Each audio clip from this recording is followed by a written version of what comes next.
Well, after that very exciting finish to the 1996 county final, both teams must come back and fight again. I have with me now Fan Larkin, one of the selectors of the James Stephens team. First of all, Fan, your thoughts on the game? Well, I thought it was a good game of hurling. Two good teams played the ball. The ball was the game the whole time. I suppose there wasn't an ugly stroke hit in the whole match. Could James Stephens have won it? Would it have deserved to win it? Well, you wouldn't know whether you deserve it or not, but we got the last chance at the goal and we were unlucky we didn't get a point. But in saying that, at half time, we'd have settled for a draw at half time, the way we were playing. We only came good really in the second half. Were you happy with the way your 15, 17 players in fact played today? Well, all our lads gave full commitment. They mightn't be as good as you'd like to be on the day, but for commitment wise, all our lads gave everything and you could ask no more for them. Now, I know listening to you leading up to the match, you were fairly confident, but there was always the thought and the threat of DJ at the back of your mind. Was he a big thorn in your side? No, we'll put it this way, if DJ was playing with us, who would you think it would have won? Tom, who would you think it would have won? James Stephens probably. Oh, yeah. We kept him quiet, he got a goal and a couple of points, and that's not too bad. So you're happy with the way the defenders looked after him? Very happy, very happy. And if things went the same way the next day, Fan, would you be happy and probably confident you might win it the next day? Well, you can't win it unless you're in it, and we're still in it, like Gordon. Gordon can't win it unless they're in, they're still in it. But I'd say, as a spectacle of hurling, it was as good a county final was played here in years. And people will be telling you Kilkenny hurling is dying. And they want to look at the game out there today. The trouble in Kilkenny, they think they should win the All-Ireland every year. But club hurling is as good in Kilkenny as it is anywhere in Ireland.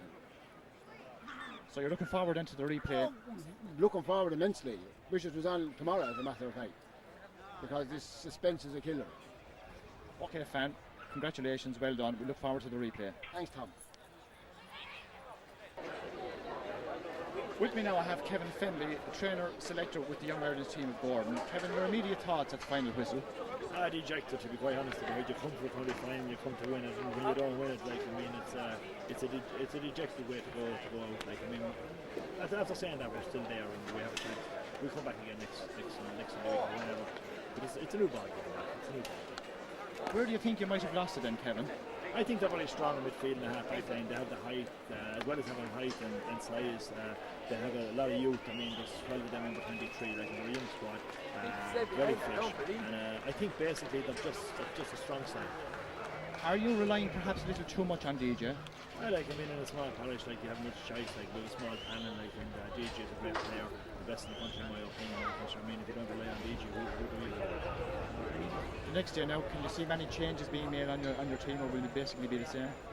Will be much the same. We don't have a panel in depth. We have 24 there. We're just we're tight on a panel like any country team. There won't be a big change. I hope Pat O'Neill will be okay. He's an Agnew, to be quite honest. I just hope for his sake that he'll be back. He went through an awful lot of pain today to make this match, and I'm more sorry for him than for anybody else. So you've got to lift the spirits again for they say a fortnight's time, perhaps. We have to lift the spirits, yeah. They are a bit down because there were big buzz and going all the week. Overall, I think the thought that we had a chance and maybe we were going to have it up in time back next of the week, whenever. I think the village are more relieved. I think they know that they got a bad start, and I think they're fighting enough for it. Yes, Fan said he would have settled for a draw at half time. Yes, I wouldn't actually. I was quite happy at half time, but match is over now, and I knew the village was finished strong, and I'm never happy in front of this. Okay, Kevin, well done, and best of luck in it. Thanks very much. So there you have it, the views of both camps. They live to fight another day, and we look forward to the replay.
just to say that there's plenty of room.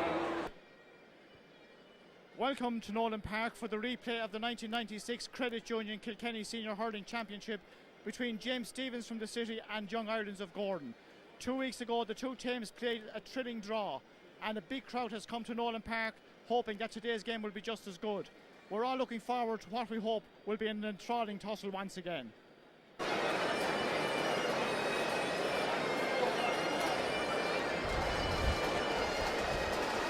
there you have the wheelchair section for our wheel-bound people who are here at the replay of this county final. And two girls in particular down there I want to mention, Anne-Marie Minogue and Liz Fogarty. And both of them have brothers on the James Stephens panel. Anne-Marie, a sister of Richie, and Liz, a sister of Tommy Fogarty. As you can see, they're all decked out in the club colours. I hope they'll be happy at the end of the match. Hope all the people in there enjoy the game. A huge crowd in Nowlan Park, but not too heavily populated behind the goal. But as you come over more to the left, you can see some of the Gowran supporters there under the scoreboard with their red and white. And both stands completely full up. Because of the rain we had earlier, people making sure they got under cover for this game. The new stand here, Ardon the Grass, completely full, people standing at the back even, 2, 3, 4 deep, getting as good a vantage point as they can. The Olliewell stand over there, full also. The old stand, people like to be there, you get a good view. And the terracing beside it, as you can see, practically full, very few spaces. And then we move around to behind the town goal, where the village supporters have traditionally positioned themselves. Today is no exception. The green and the red very, very prominent behind that goal. And every time the village score, you will hear the roar coming from that end of the ground. The Gowran supporters seems to be mixed right around the whole ground, but the village traditionally occupy that spot down there behind the goal. We're waiting for the teams to come out. The gates have been opened. It looks as if somebody is going to make an appearance fairly soon.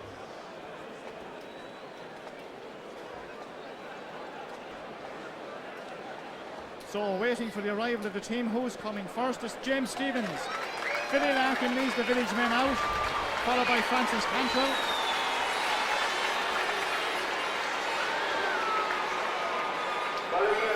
Moving over to have their photograph taken for this replay. Same team as James Stephens started with the last day, no change on their team from the programme. Francis Cantrell, right cornerback number 2 is Malcolm Murphy, fullback number 3 is Shane Doyle, and on the left, number 4 is Spice Fife. On the halfback and on the right, number 5 is Vincent O'Brien, centre back number 6 is Liam O'Connor, and on the left, number 7 is Martin Stevens. Centre field for James Stephens, wearing number 8 is Philip Larkin, with the James Stephens captain, and number 9 is Brian McAvoy.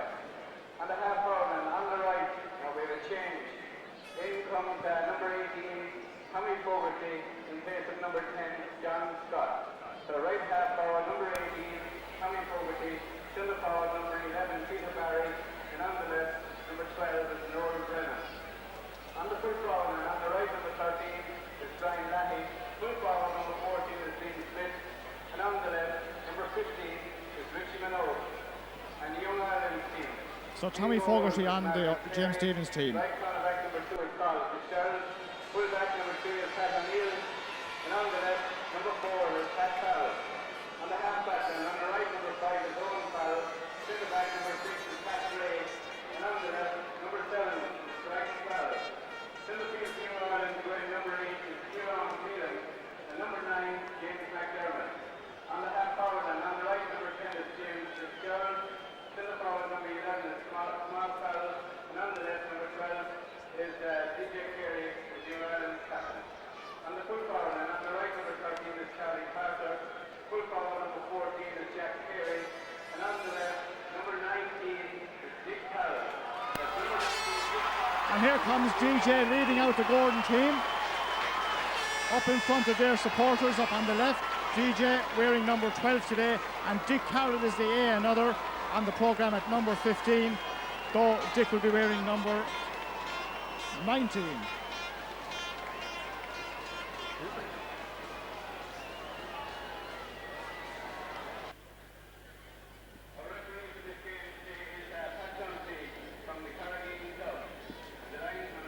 So Pat O'Neill on the team. Pat badly injured the last day with a foot injury, but starting the game, and hopefully he'll be able to last it.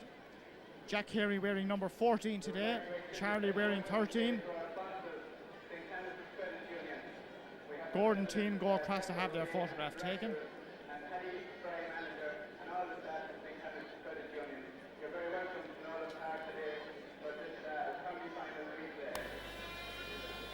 So David O'Neill, the man who had to opt out through injury, and Dick Carroll coming in at number 19, taking his position there in the front row, taking off his red helmet. As the Gordon team, full panel, have their photograph taken.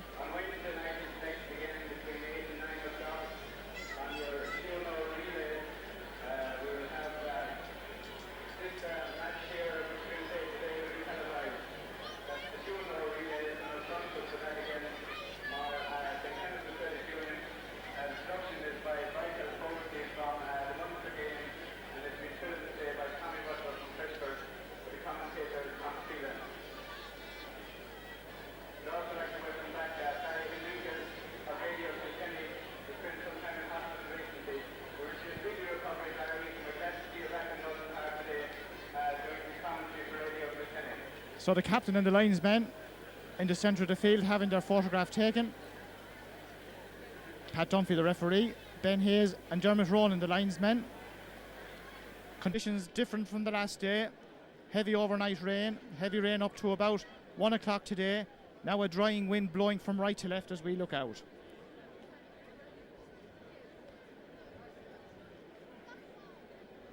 As you can see from the flags, blowing quite strongly. The wind is blowing from our right to left. Could be worth 6 pints, maybe even more. So can Young Ireland do today what they nearly did the last day? Has Kevin Fennelly done the job of restoring the confidence that they had the last day?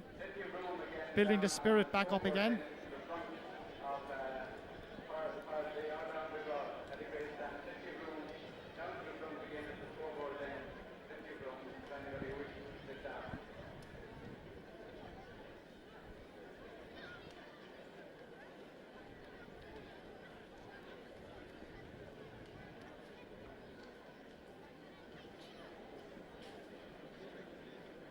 Gordon players limbering up.